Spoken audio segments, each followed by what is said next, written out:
This will come as an utter shock to a lot of people. The practice of animal to human sacrifices across all traditions, including the African spiritual system that had the sublime MutiUsinaZita, nameless creator concept, whom we know demands no sacrifices at all, is occurring. Why do we now offer sacrifices? Who taught us to do that? Is sacrifice a trap? What is a sacrifice? Is localized points with subjective consciousness. When in tune with self, truth appears serendipitously in plain sight. We stop sacrificing even abstract gains like time, space, self, and even our reality and our car. Welcome to HNT Ptr Ethics, a Marifado Family Network presentation using ATIPS or Truth in Plain Sight systems, presented by HNT Ptr LMDumizulu. Let's begin with the definitions. What is a sacrifice? The deception arises here because, according to our current understanding, and a lot of people understand sacrifices as to make sacred or holy. This is a Western European philosophy that has permeated almost all humans.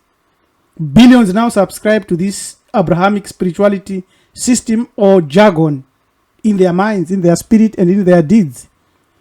This has been twisted now to mean that you must lose or destroy something to gain favor with a higher power or to invite a higher power. It frames loss, suffering, pain, disaster as a requirement for holiness. We must expose how the sacrifice trap operates across the major frequency dampening systems. By framing loss as holiness, these systems ensure that the human waveform remains in a state of permanent elect, forever feeding the architects of this system, and there must be a way out when you have no more masters. We look at Christianity and we see the perpetual day side, where they teach us that the crucifixion is the ultimate sacrifice of a God being, and then to be saved, that we must accept that God, in this case the real and noble creator, was tortured and killed on our behalf. It locks you, if you believe in it, and as an observer, into a frequency of inherited guilt, constantly meditating on this via the body, the blood, and the sacrifice and the suffering. Billions are now tuned to a vibration of death worship, preventing them from collapsing a reality based on their own living power. In Judaism, there is the Passover and many other sacrifices, thousands of sacrifices, if you read in the Old Testament, and even if you watch their practices today. A twisted logic of atonement that requires the spilling of innocent blood, the pain to many animals. And they think to say that the human being has a flaw. And when they sacrifice, they are saying they are sacrificed to Yahweh. But Yahweh was married to Asherah. El was married to Asherah. Baal. And these are the hierarchies of the gods that they want you to worship. In other words, for you to be passed over and saved from destruction, you must make something else suffer. And you must sacrifice something. This creates a dissonant friction where the human feels that they can never be enough to attain their own righteousness. When you look at Islam and the jihad and all the sacrifice and the significance of other sacrifices like the Eid, you all need to look at the blood that is spilled, the animals that suffer, the idea of total submission, the millions and millions of animals that are simultaneously killed during Eid. It creates a massive global spike in fear, loosh, that the architects use to seal the field against any possible sovereign awakening. In any case, the God that they worship, Allah, is El, a descendant of Elohim, Allah in Aramaic. In Hinduism, they offer grains, milk, and animals which is poured onto the sacred fire to appease the devas. The universe, they say, they think that for it to remain in order, the universe, and the gods must be fed through this fire. This creates a dependence loop. It teaches the human that the new field is hostile or hungry, and if you stop the sacrifice, the world will end. This prevents the sovereignty and the observer you from realizing that you hold the field together through your Mahatic alignment. You need to understand ATIPS, or truth in plain sight, and to find your way out as long as you have no more masters. Let's look now at our own inheritance, beginning with ancient Kemetic.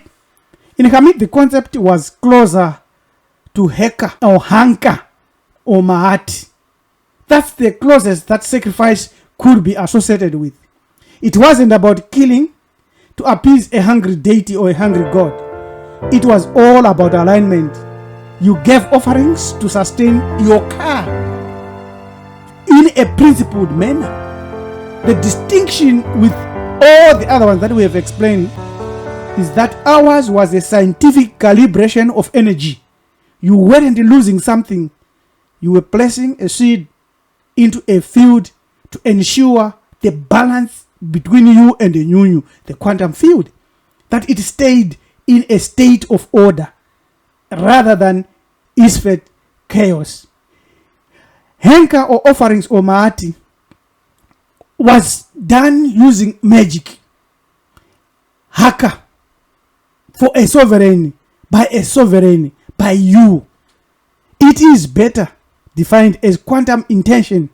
It is the ability to use words, symbols, actions, and the ability to manipulate what you have today around your field with the Heka. The offering becomes a seed placed into the field to ensure Mahati order prevails over Isfet chaos. Other Bantu and African indigenous perspectives teach that this was the feeding of the lineage. In Yoruba Ebo or Zulu Umhlabelo, Shona Mpiro, sacrifice is defined as communication and feeding. The concept is a bioelectric transaction. It acknowledges that energy must flow between visible and invisible ways. While indigenous views are more relational than punitive, they still opened up a little door to fall into the loosh trap. That is, if the practitioner does not have the knowledge of MutiUsinaZita and the waters of Nyunyu, and then fails to synchronize their ritual act to focus their own intent. In summary, therefore, billions have been trapped by sacrifices. Almost everybody, except a few that know that sacrifices is not only giving up blood, time, and joy, but it is when you practice Mahat Henka, tuning your energy to sustain your sovereignty. As a vigilant quantum tuner, you aren't killing anything to be holy. You are using your Heka intent to place your Hanka focus into the field to collapse a reality that serves you in the Mahatic system. So we have got the concepts like the logic, the target, the result, and the frequency, which are critical in understanding the aesthetic system versus our own system. So at the end of the day, when you're using the aesthetic system, it is a loss. You suffer loss to gain. Ours is a seed that you're planting in the energy to harvest even more. The target, when you do that, for aesthetic, it is a demand of a god or a substitutional ancestor. For us, it is our own car of vital essence. The result for us is to sustain the new field and empowers you. For others, it is to drain their pockets, drain their energy, and feed the parasite. And the frequency that is used for others is fear, obey, guilt, and debt. For us, it's alignment, harmony, and reciprocity. So here is a vital distinction that 99% of spiritual seekers miss today. They miss this knowledge that the unknowable real creator is beyond infinity, beyond frequency, beyond easiness, has no need for any sacrifice, no hunger, no thirst, no demand at all. He has no priest, she has no priest, it has no priest on earth. The waters of Nyunyu, the quantum force field, is the all potential with all possibilities. It is the field of wave particles where you, the observer, is connecting to as you collapse reality. This insight is very important because then you know that most gods are actually just powerful entities living within the Nyunyu field. They are not the real creator. They are architects or operators who have figured out how to farm their energy using you, the observer. The energy they get from you, which is the bioelectric harvest, which is a highly emotional energy of fear, of pain, ecstatic, worship, grief, praise, and worship dance, is produced by you as a biological being for them because you are their battery. When animals are slaughtered, or when a soldier or soldiers die, when genocide is committed, when people suffer from pandemics and illnesses, this collapses the wave in violent and sudden manner, releasing a massive burst of biophoton energy into the Nyunyu field, which these parasitic aesthetic forces harvest and they love. They cannot generate this energy on their own because they have disconnected themselves from the knowledge of the noble and noble real creator. They are vampiric. They need this energy harvested from the observer race, the humans, and to maintain their own form and state. Otherwise they go back to entropy. Religions that insist on sacrifice are setting their followers up for these parasites. Animal sacrifices provides a quick snack of low-level bioenergy wanted by these parasites, as long as the individual has a name of a deity that is giving that sacrifice. War and accidents are industrial-scale loosh farms. Large-scale human suffering produces a high-octane energy that allows these aesthetic forces to manipulate the fabric of reality at a higher level. So, as an observer, you are trapped. Because you and me are the wave collapsers. These entities cannot do that. They always manipulate your mind into wars, illnesses, and fear so that you collapse that reality, so that you sacrifice and you think you are sacrificing to a noble creator when you are not. So the strategies that the parasites hacked our spirituality, they took the sublime MutiUsinaZita away from us and they gave us proper names for gods that demand blood fear and God-fearing behavior. Therefore, a continent of high consciousness like ours has been turned into a continent of loosh producers. How do you free yourself from that? What is the way out? The way out is, I don't know. The nameless one. The three methods of escaping this is all truth in plain sight. 1, refuse to give the creator a name. You cut the phone line. Refuse to produce fear, loosh. You cut the power line. Refuse to perform bioenergy engineering or sacrifices. You cut the food supply. So when, as a melanin dominant human being, you say, I don't know the name of the real creator, the parasites lose their grip on your dimension. They cannot gain traction in a mind that is a smooth void.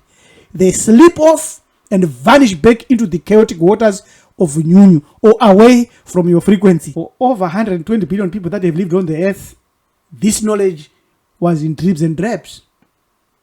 Now you know the etymology of the chains. You now know the etymology of the sacrifices, the Last Supper, the Bohemian groove, which are just the two aspects that we have picked here. But you as a living waveform, capable of forcing the infinite into a crisp knot, you must act. Take notes from this video. Shift your intent. Move from fear of sacrifice to the power of hunger. Master the manual. Go to Amazon.com and get normal masters. This isn't just a book. It's the recalibration tool for your sovereign observer status. Your hacker. Your car. Since sacrifices trap almost everyone, what's the way out? We haven't even scratched the surface of this topic. We haven't even started. There is more to this, volumes and volumes. Video. We can go for 100 videos on this. Just introduction that we have given. More is coming. So if you want to keep in touch, watch the space. Send us an email. Let us walk this journey together. Let us realize that Marifado Family Network offers ATIPS, all truth in plain sight. I'm your manager to be preacher by LMDumizulu saying, we are the observers, we are the family, we are ATIPS on our fingertips, and the truth is in plain sight. Welcome home. Subscribe, share, and join all our courses that we are offering. Akam is coming. Amen.